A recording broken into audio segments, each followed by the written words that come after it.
Handa raw si Vice President Sara Duterte na harapin ang impeachment trial sa 20th Congress. At mula sa Davao City, nakatutok si Argel Relator ng GMA Regional TV. Sinabihan ko na rin talaga sila, really, I truly want a trial because I want a bloodbath talaga. Hindi raw uurungan ni Vice President Sara Duterte ang nakatakdang impeachment trial sa kanya sa pagpasok ng 20th Congress. Whether guilty man yon or acquittal, I'm already at peace. Pero pinuna ni VP Sara na mali raw na magsimulang magbilang ng boto na wala pang trial. They haven't seen evidence yet. They haven't seen what the prosecutors have. They haven't seen what our defense is.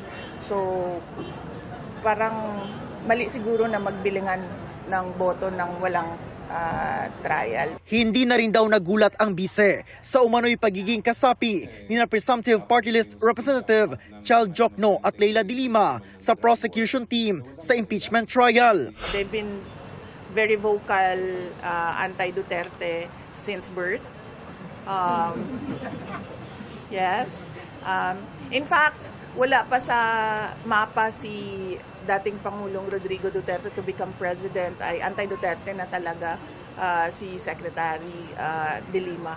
Malayo pa ang 2028 presidential election pero sabi ng bise, binigyan daw siya ng mga taga-suporta ng hanggang December 2026 para magdesisyon kung tatakbo siya o hahanap ng ibang susuportahang kandidato.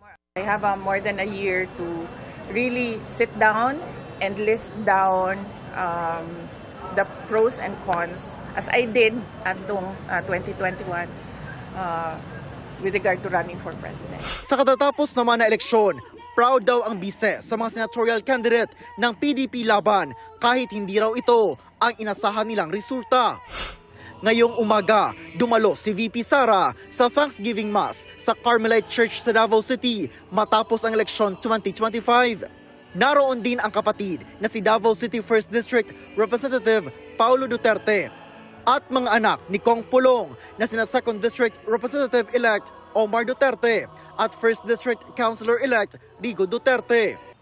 Sabi ni VP Sara, nagkausap na umano sila ng amang si dating Pangulong Rodrigo Duterte hinggil sa resulta ng eleksyon, mga ginagawa sa impeachment at ukol sa ICC case ng ama. Ayon sa bise, tinatrabaho na umano ng mga abogado kung paano manunumpa ang dating Pangulo na nahalal na mayor ng Davao City.